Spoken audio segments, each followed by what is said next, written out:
Good afternoon, and thanks to all of you for joining the Center for Humanities for another session of our Faculty Research Colloquium. I want to welcome all of you.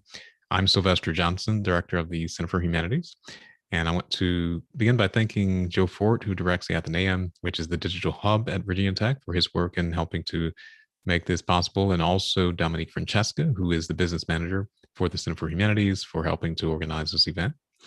Today, we're joined by Dr. Gil Hersch. Dr. Hersch is an assistant professor at the Virginia Tech Department of Philosophy and the program in Philosophy, Politics, and Economics, or PPE. Gil received his PhD in philosophy from the University of California, San Diego in 2016. He earned a BA degree in philosophy, politics, and economics from the Hebrew University of Jerusalem in Israel. He specializes in ethical issues at the intersection of economics, business, and policy, especially as these relate to happiness and well-being. Hersch's research examines the relationship between philosophical theories of well-being and the variety of well-being measures available in the social sciences and the implications of this relationship for public policy. While agreement on the measures that should represent well-being, as philosophers think of it, might be unattainable, Hersch argues that some agreement can actually be reached when treating well-being measurement as a practical problem for guiding public policy. And he's going to give us one way of understanding those practical implications today, and to help us to understand the principle of scarcity, and particularly in context. Welcome, Dr. Hersch. We're really delighted that you could join us today. Great. Thank you very much for that kind introduction, and thank you all for being here today. So let me just share my screen with you. Okay. So the topic of my talk today is two concepts of scarcity. So not so much the well-being work that I've done in the past. This is a bit of a different direction. I'm at the Department of Philosophy at Virginia Tech and the Kellogg Center for PPE. And to get us started, I'll talk about something that we all are familiar with right now, and we all know a whole lot about, and that's the COVID-19 vaccine. So right now, as of today, despite I think yesterday being a record of 3 million vaccine given in the United States, not everyone right now who wants a COVID-19 vaccine in the United States can get it. That's just where we are. We haven't yet moved into phase 2 here in Virginia, and even if we do move into phase 2, it doesn't mean that at that moment anyone who wants it can just come right up and get a vaccine.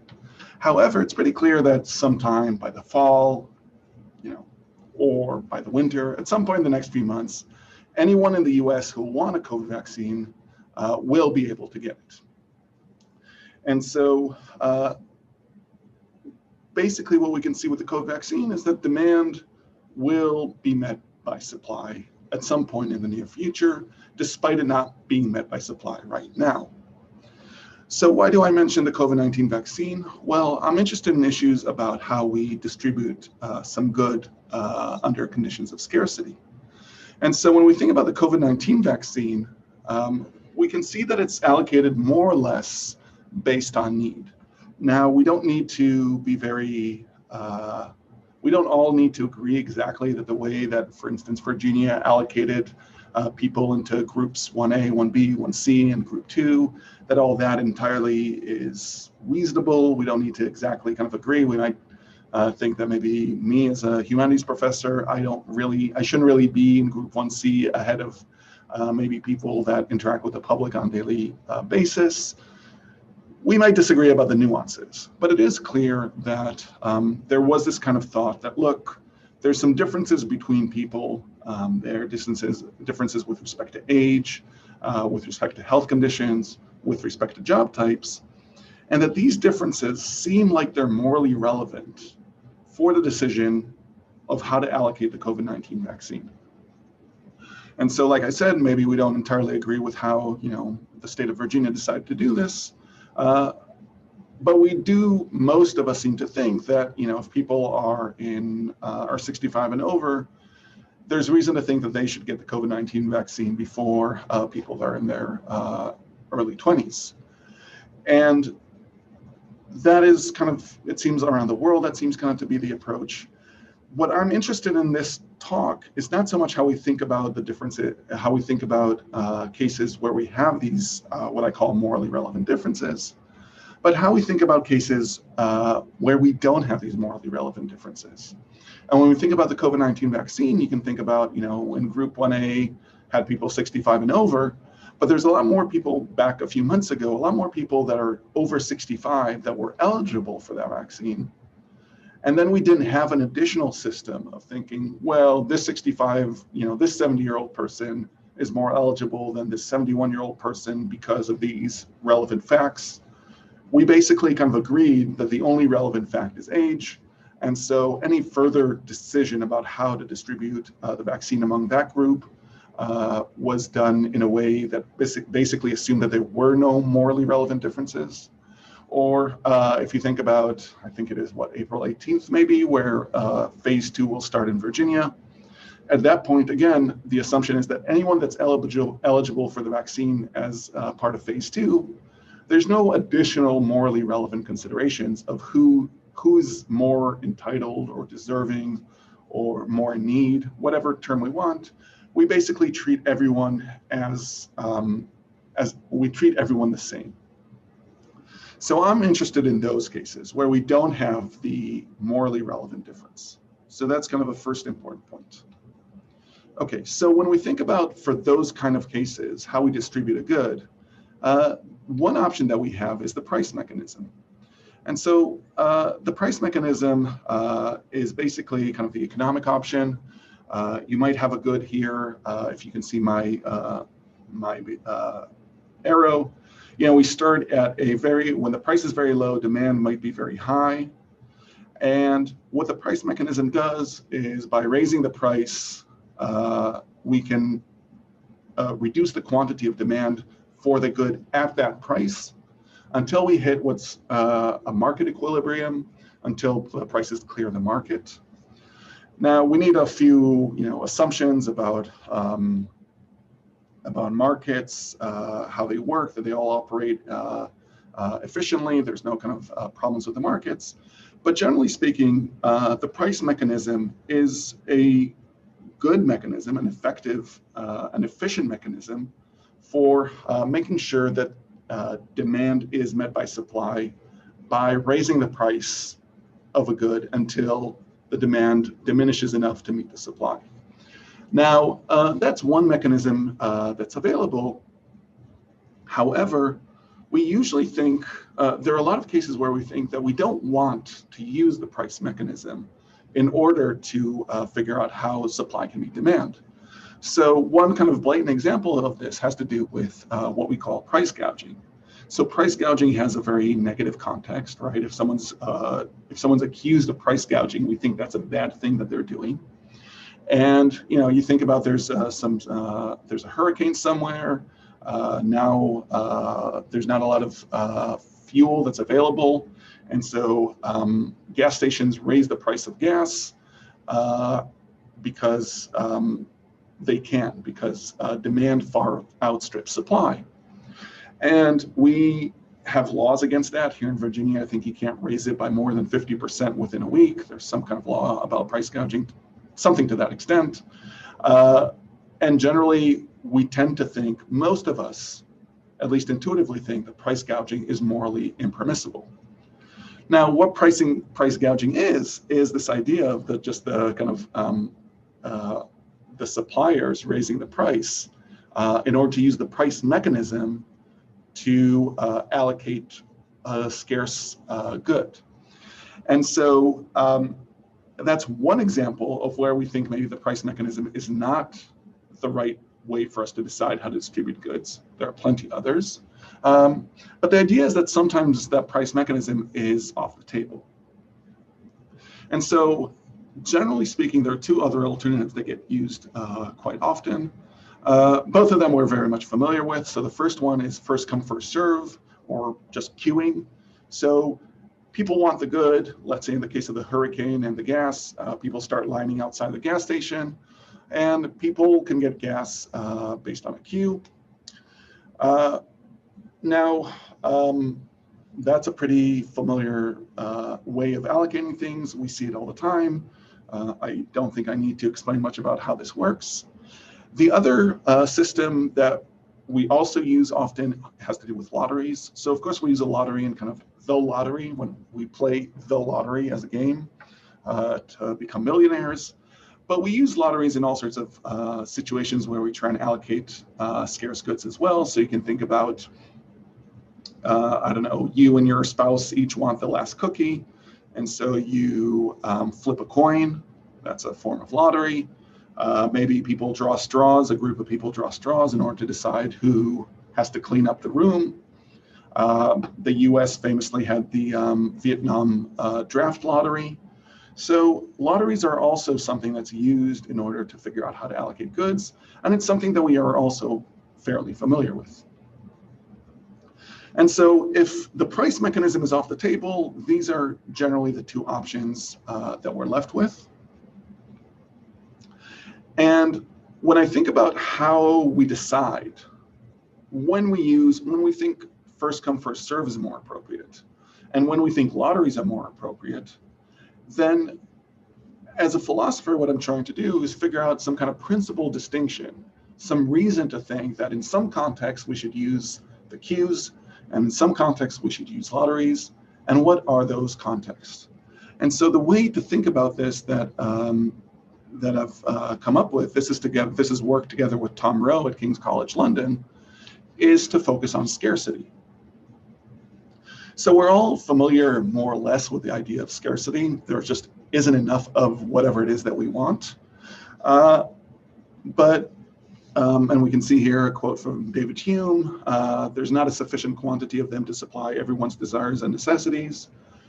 For our purposes here, I'm not going to distinguish between desires and necessities. I'll just kind of treat it all as demand. You could maybe get into some of those distinctions, and maybe that'll, again, bring up something important. But I don't think that that's relevant for the context that I want to discuss here. So we have a pretty intuitive notion of scarcity, but what I'm trying to argue here, or what I will argue here, is that actually, if we look a bit more carefully in scarcity, we'll see that we have two distinct types of scarcity. And that's the title of the paper, Two Concepts of Scarcity.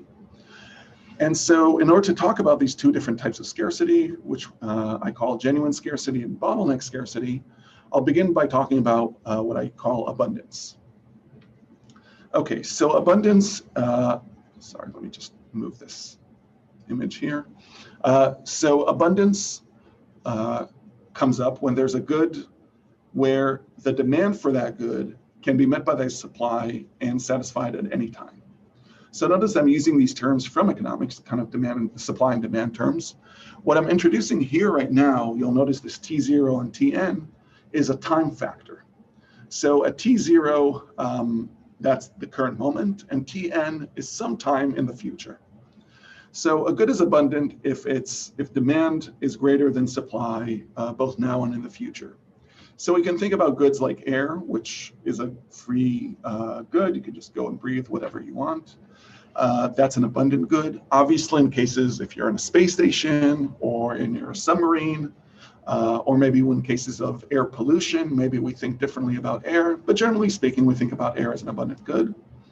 I also, for the purposes here, I'm going to treat goods like that cost money, but are fully stocked or readily available, like pre-pandemic toilet paper, like tap water, again, except for maybe places like Flint, Michigan, where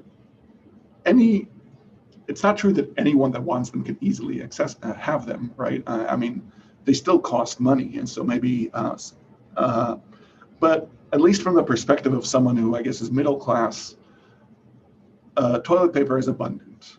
The cost of toilet paper is not really a genuine important factor in the decision whether to purchase toilet paper or not. The cost is not prohibitively high. And so just to put it a teeny bit formally, at T0, demand is lesser or equal to supply. And also at Tn, demand will be lesser or equal than supply. So an example that I use here, I'm going to use a concert for each one of these three cases. So I have here the summer concerts at Henderson Lawn here at Virginia Tech. Once the students leave, this didn't happen last summer, maybe this will happen this summer.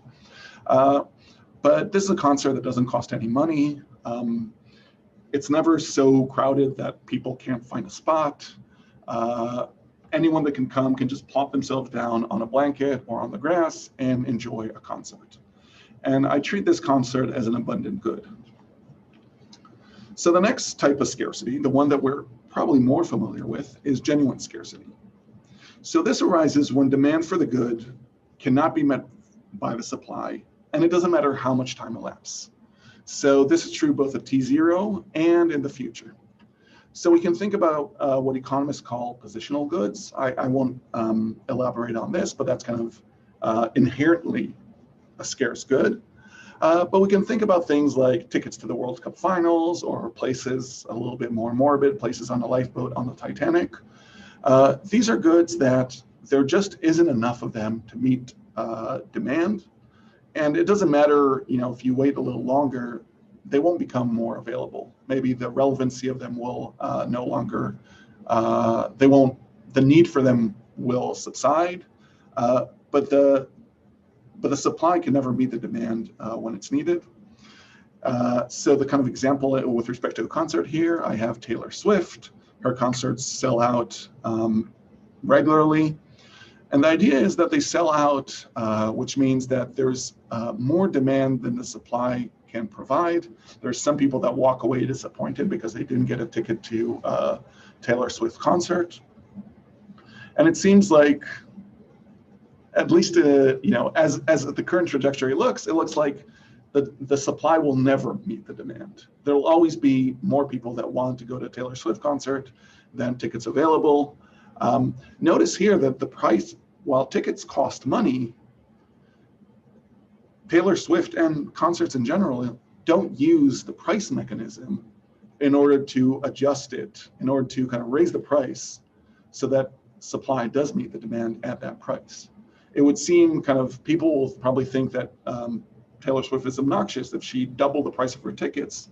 Even if they still sold out, we have some notion of a fair price for a concert ticket that is not the market clearing price. And so just to put kind of the type of scarcity here a little bit more formally as well, at T0, demand is strictly greater than supply, and this is also true at Tn. Okay, so the new type of scarcity that we really introduce here, we call bottleneck scarcity. So this arises when there's some kind of lag between demand for the good and supply of the good. We can think about queues at the supermarket checkout. So what we want to do when we get to the supermarket, we gather all our stuff. Now we want to pay for our goods and leave. Now, if we go at some off hours, there's not any line. We can just go straight to the cashier. They'll ring us out, and then we'll pay and leave. But at busy times, there's more people that want to check out than there are available cashiers. And so at those times, demand outstrips supply at that time. Now, when you get in a queue for the supermarket, you know that, at most it's a few minutes until you'll be able to check out. So at T0, there isn't enough supply to meet demand, but at Tn, in some point in the future, there will be enough. Another example could be maybe if there's an accident on the freeway and we have a few lanes that now need to merge into one lane. Again, the demand for road space, for laneage, I'm not sure how exactly to term that, is greater than the supply of lanes that are currently available, and that's why we get traffic.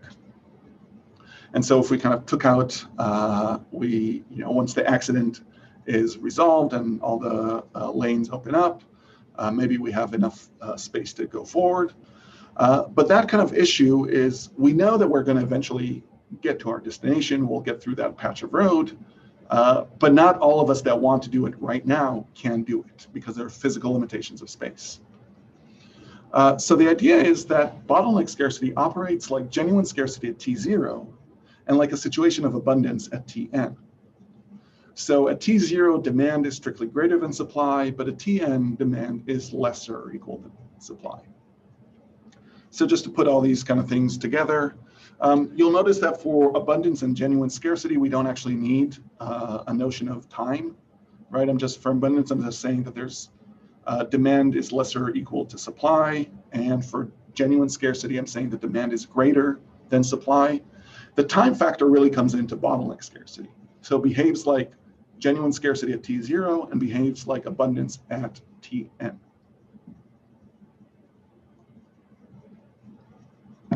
Okay, so what are these two concepts of scarcity useful for? Well, what I think they're useful for is to understand, to give us a principled reason of when we should use lotteries and when we should use a queuing system or first come, first serve. So the thing to realize here is that when we're discussing scarcity, what is scarce is the good itself, the good that we want to get. It's checking out, it's a spot at the concert, it's getting through this patch of highway. That's the thing that's scarce. Now, in genuine scarcity, by definition, not everyone that wants the good can get it, ever. That's just how I'm defining genuine scarcity. Now, in bottleneck scarcity, while not everyone that wants the good can get it now, again, by definition, everyone that will want it will eventually get it. So when it comes to distributing genuinely scarce goods, what I argue is that the most appropriate way of doing it is through lotteries. So I have a positive and negative argument for this. So the positive argument is that by definition, there's no fair way to allocate the genuinely scarce good. In this case, we have a teddy bear. We assume, contra to King Solomon, that dividing the teddy bear won't solve the problem. And so both of those kids want that single good. There's only one of them. It's indivisible. And either one of them gets it or the other gets it. So either one of them has it and the other one does not. And we have the haves and have-nots. And remember that we said that there's no morally relevant difference between these two kids. And so there's no way to fairly distribute this teddy bear. That's just the fact of the matter. What we can do, what we can distribute fairly is the likelihood that they'll get the teddy bear. So we can decide to flip a coin, granting each kid a 50% chance of getting the teddy bear. And those chances are a secondary consideration, or maybe a secondary good, that we now can allocate fairly. That's why lotteries are good in the case of genuine scarcity. On the kind of flip side of this, as a negative argument, if we thought about queuing here, and again, we need to think not that, this kid will get the teddy bear for 5 minutes and then we'll give it to their friend and they'll switch back and forth every 5 minutes. If you think that only one person gets the good, let's say it's some life-saving medication, then if we queue for it, if we use a kind of queuing system, in effect, what will happen is that one person, in this case, it's 2 people, but even if it's a line of 10 people, let's say 5 people will wait a few minutes to get the life-saving treatment, and 5 people will de facto wait forever because they'll never get the good. And so if we try and use a queuing system to distribute this fairly, what we're saying is that some people wait some amount of time and some people wait forever. And so queues don't seem like the right way to go about a genuinely scarce good. When we're thinking about a bottleneck good, I claim that these are the cases in which first come, first serve is more appropriate. So as a positive argument, right, everyone gets the primary good, the primary concern, right? Everyone gets eventually to drive through that patch of highway. But the thing that we're worried about is when they get that primary good. And that's something that queues are very useful at helping us allocate. We can make sure that people wait either equal amounts of time or reasonably similar amount of time. And so queues let us allocate the secondary concern of waiting time, which is not the primary good. The primary good is getting through the freeway. The secondary good is waiting time by forming a queue. And as a negative argument, why lotteries are inappropriate for cases of bottleneck scarcity is that the type of lottery you would have here just is that everyone has a 100% chance of getting the good, right? That's stipulated with a case of bottleneck goods that everyone gets it. So a lottery seems a bit odd here because everyone wins by getting the good. If you wanted to do actually a lottery not about who gets the good, but about who gets it first, what that would cause, it could in the limit have the same effect as a queue, but more likely is that some people will wait much longer and some people will wait much less time. So the first person to be there might end up waiting a few hours just because they were unlucky in the lottery. Whereas a queue system will let us distribute the weighting, the secondary good, in a fairer manner. So the thing kind of to realize here is that what we have when we try and figure out what type of allocative mechanism we use is that what we should think about are the secondary considerations. In genuine scarcity, we can't distribute the good fairly, but we can distribute chances of getting the good fairly. And in bottleneck scarcity, everyone will get the good. And so then we're just worrying about when that will happen. And again, we can distribute the waiting time fairly. Okay, so that is kind of the core of the argument. But of course, there are some complications here. So one complication, there's more than these two, but these are two that I'll just highlight. One has to do with bottlenecks when everyone starts queuing at exactly the same time. So that's kind of this image of a marathon race that all start at the same moment. There's some ways around this. So usually the way races, these kind of mass races get done is that people that are faster, or that report faster times get to start earlier. You actually only start your run once you get through the starting line. That's only when your time really starts. And so it doesn't matter that people go ahead of you. But there are cases where, let's say the COVID vaccine, where we all wanted the COVID vaccine the moment, well, I don't know if all of us, a lot of people wanted the COVID vaccine the moment it was authorized by the FDA. And we're all kind of starting to wait at the same time. And so some people are waiting more than others. So that's one issue that I think the account here has a bit of problems discussing. The other issue has to do with kind of multiple relevant timeframes. And that's something that I'm still struggling with trying to think about how to handle. But the idea is of what we really treat. It seems like a lot of goods could be treated as either genuinely scarce or bottleneck scarcity, depending on how much I collapse or expand the time scale that I'm thinking about.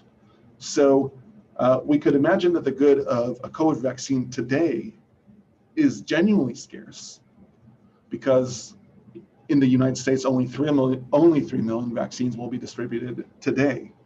But if I think about COVID vaccine full stop, that's bottleneck scarcity. Or COVID vaccine in the US, that's bottleneck scarcity. And so depending on how I frame the topic, I might think that it's either a case of genuine scarcity or bottleneck scarcity. And that's still something that I'm somewhat struggling with trying to really discuss in a good way. Those are just two complications. I'll be happy during Q&A to hear about more complications than that you think might arise. Okay. So the last part here is to talk a little bit about real world application. So bring things back to the COVID vaccine that I started with. If we take it as a good that's bottleneck scarce, then it does seem that the way to allocate it appropriately, once we got through the morally relevant differences, once we move into phase 2, is with some kind of queuing system. So maybe it depends, in what health district you're in, and maybe the queuing system is per health district. But it seems like, let's say in the New River Valley Health District, the way to allocate vaccines among people in group 2 is on account of queuing. Whoever gets in the queue first, they're the ones that'll get it earlier, and the people that decide to join the queue later, they'll get it after them. So this way of allocating the good, so using this kind of notion of bottleneck scarcity helps us see that maybe when it comes to the COVID vaccine, queuing is the more appropriate way of doing it. But I think that this way of thinking about scarcity and queuing versus lotteries could be helpful in all sorts of real world applications. So this is kind of the part where the part of this project that I've done the least amount of work.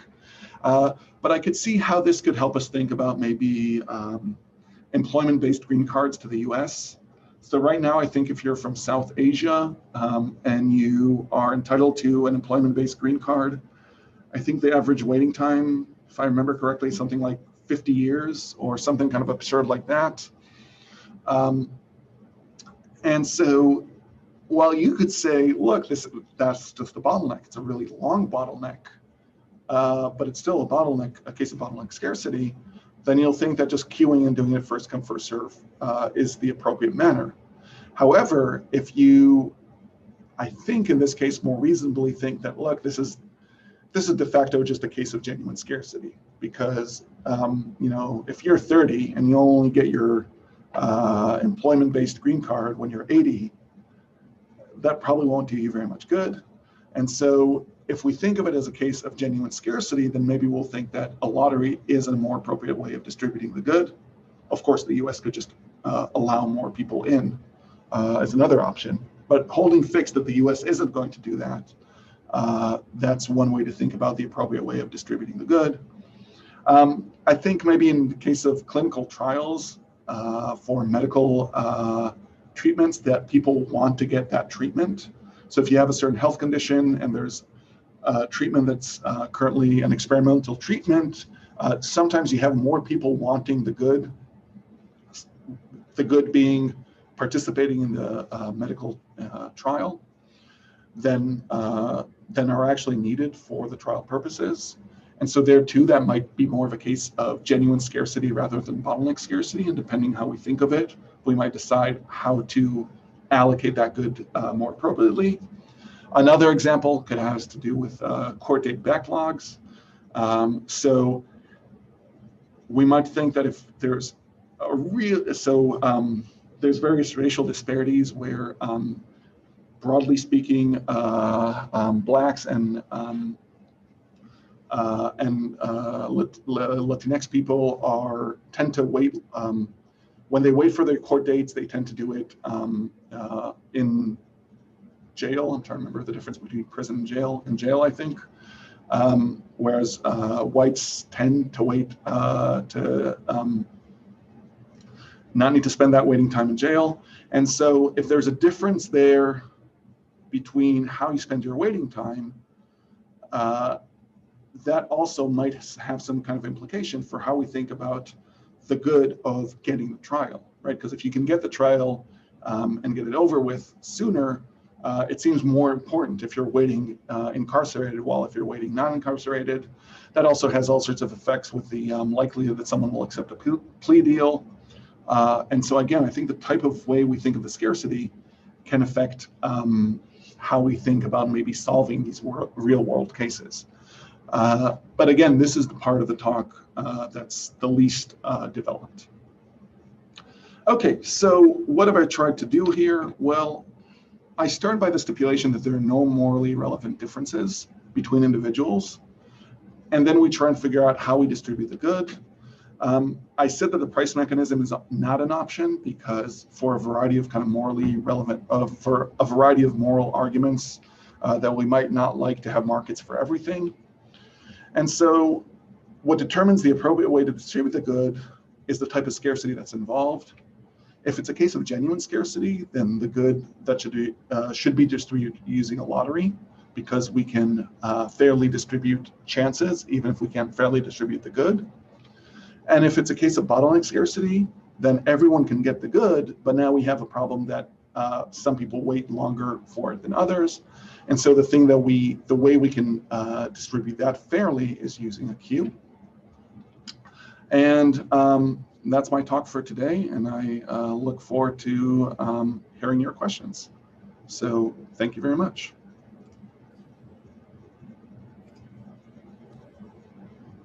Thanks very much for that. Really exciting to see you place this in particular context. We already have some questions. So just to remind our audience, you can use the Q&A button if you're joining us through the webinar. Just look at the bottom of your Zoom window, and you can send us your questions or comments that way through the Q&A button. If you're joining us through YouTube Live, you can use that comment box and just type your question there, and we will relay that to Professor Hersch so he can respond to your comments or questions. So one of the questions that we have concerns about different values of time. So one of our audience members is asking what happens when people have different values of time, and how does that affect the principle of the scarcity that you've been explaining to us, or the strategies that might be used in order to achieve an equitable distribution? Thanks. Yeah, that's kind of the complication I was kind of alluring to with respect to timeframes. And maybe kind of when I mentioned that last topic of time to trial, that's where the different value of time really comes into play, right? So if you're waiting for your trial in prison, in jail, I think, you're waiting for it in jail rather than waiting for it outside of jail, your valuing of your trial is very different, right? One is, when do I potentially have the chance to walk away free, and one is when does this thing get sorted out? And so that really changes how we might think about scarcity. And so I do have a little bit of a problem in trying to deal with kind of the subjective nature, which is this idea of different values, the subjective nature of time. I'm still not entirely sure how to kind of really cash that out, but that is a complication. I might want to say that it depends on what matters here is how it's experienced by the person who's queuing or who's waiting for the good, rather than some kind of objective notion. But then that introduces all sorts of complications as well. So yeah, that's a challenge I'm still trying to wrap my brain around. And also another related question, Amartya Sen has claimed that all modern food scarcity is actually of human origin, or all modern famines in places like Asia and Africa. So thinking about this, would you say that this is an example of bottleneck scarcity, or do you disagree? Do you think this is actually a situation of genuine scarcity? So I think my distinction is trying basically has nothing to do with whether it's man-made or not, or natural. Right, so when it comes to famines, I think if people are dying from starvation, that just has to be a case of genuine scarcity relative to them, because not everyone's going to get the good if they just wait long enough, right? Some people are literally dying as they're waiting for the good. So if that's what's going on, or I mean, it doesn't have to just be famines, right? It could also be waiting for some organ transplant. So if you're waiting for a kidney or something, and again, like if you are actually going to die waiting, then that just is not a case of bottleneck scarcity, because some people won't get the good, even if they wait for a long time. I mean, maybe you could then toss a kidney into their grave, but that's clearly not what we're planning on doing. So that just wouldn't be a case of bottleneck scarcity. So I don't, the fact that humanity could potentially eradicate famine just with managing, changing its system, how it operates, I think that's true as I understand it, but the fact that it could do it isn't really what's governing whether I would treat it as a case of genuine scarcity or bottleneck scarcity. Another question, is it generally the case that scarcity is poorly managed or well managed? And I'm thinking about particularly within the context of public institutions, public policy, which your work is engaged with. If you had to generalize based on the different kinds of policies that you've seen in any context, it could be regionally, nationally, globally. How would you characterize it? Does it seem that people who are responsible for administering resources tend to do so in a way that is at least structured to be equitable in the ways that you've tried to organize in your presentation? Or do you think that is actually a severe problem where it's usually done in a way that is not equitable? I mean, right, we might have various disagreements about whether, the COVID vaccine rollout was done with, in a way that is actually equitable, but it seems like fairness was on people's mind when they were trying to decide how to allocate it. Sometimes that's not the case. Obviously, plenty of public policy is not particularly focused really on kind of the good and fairness. But one thing maybe that's worth saying is that I think that sometimes a lottery system is underutilized in a way that I think there should, from a fairness perspective, there should be more lotteries than there actually are. I think this is me kind of trying to, give a kind of sociological account or something, which I'm not qualified to do. But I think we're more comfortable with queues, not because they're fair, but because they're easier for us to understand. We have a very bad grasp of probabilities and chances, right? This comes up now again.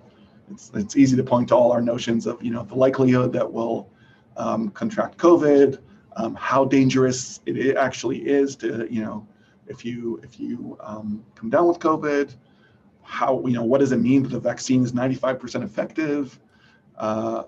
People are just really bad with the numbers. But if you know that there's a queue and you think that it's one-dimensional and, you're here on it, and when you get here, you'll get the thing, it's just easier. Now, that pragmatic consideration is not irrelevant, right?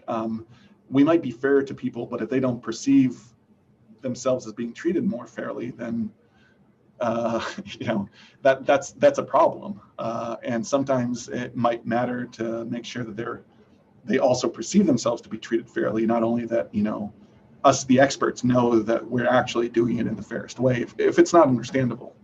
But I think the lotteries tend to get underutilized. And I think a lot of times queues just don't make sense when it comes to fairness. So, examples of like standing in some kind of bread line, if you think of kind of, Soviet Russia, where there's, a certain amount of eggs get delivered to the store.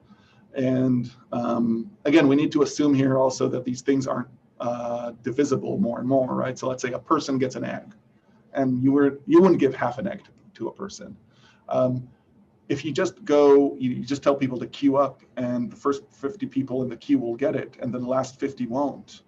That actually introduces, I think, a lot of potential for unfairness, not only because for the reason that some people wait forever, but also for all sorts of pragmatic considerations. So I know people that live near the store are maybe more likely to be able to get there sooner. If people don't have dependents that they need to take care of, they can just afford to queue longer.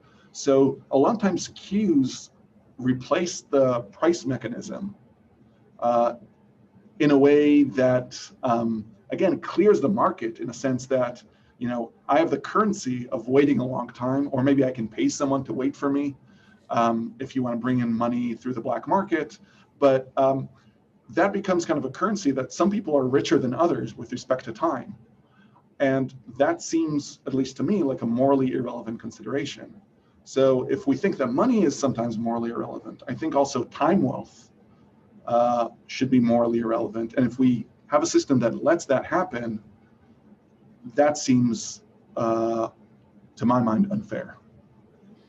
Yeah, that's an interesting way of explaining that. I think it was making me consider with the example you were given of the vaccination efforts that have been ongoing, some of the complexities involved, even in getting people on a queue, because there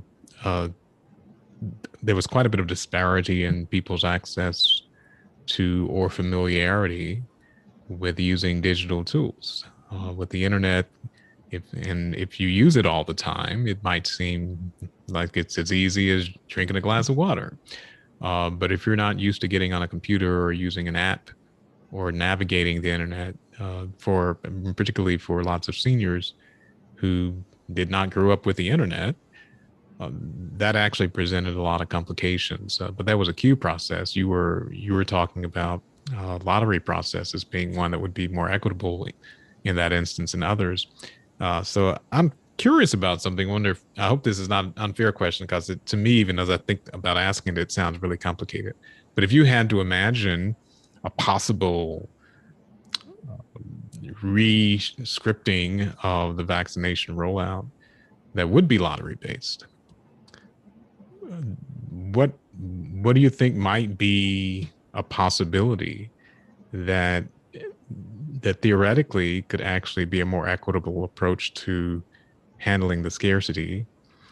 And just for the sake of the example, let's say there are not actually enough doses for anyone who wants one, because the issue of actually delivering them is also another issue, right? Of getting it out. But assuming that this were a case of genuine scarcity, for at the moment there are not enough doses, how would you even throw out a possible scenario of administering a lottery? Would it be internet based, for example, which did create some difficulties for the queue? Should it use people's information that's already out there? So municipalities, state governments, for example, have things such as tax records. They know who pays taxes. They could use that, or maybe some other form of records that they have, such as driver's license numbers or something else, so that they could say, well, we're going to use these records, and people don't have to do anything. We're just going to use this data and spin our algorithmic bottle or what have you in order to figure out who's going to get this. Or would you do something else? But I'm just curious, because one of the things that your presentation made me realize is that even given the disparities that exist for people to have access to the means of either getting on a queue or getting in a lottery, those mechanisms might actually complicate either of those solutions. But anyhow, what would you offer just as a possibility? You're not going to be held to it. I don't think the government experts are going to call you up and start to critique your answer, but just in terms of fleshing out some of the implications of your talk, I was wondering what you might say. So the actual kind of nuts and bolts pragmatic ways of putting everyone in the United States in the lottery. So I'm from Israel. It blows my mind that it's so difficult for the government in the United States to actually know who everyone is in the United States. That the records are in some ways incomplete, right? If you have tax records, if you use that, some people who don't, there's no reason for them to report their taxes because they don't have to pay anything, or, use driver's license, that misses some people. If you use social security numbers, that can miss some other people that live here. So, I think that's a problem with kind of how good the United States is in actually knowing who is here and reaching out to all of them.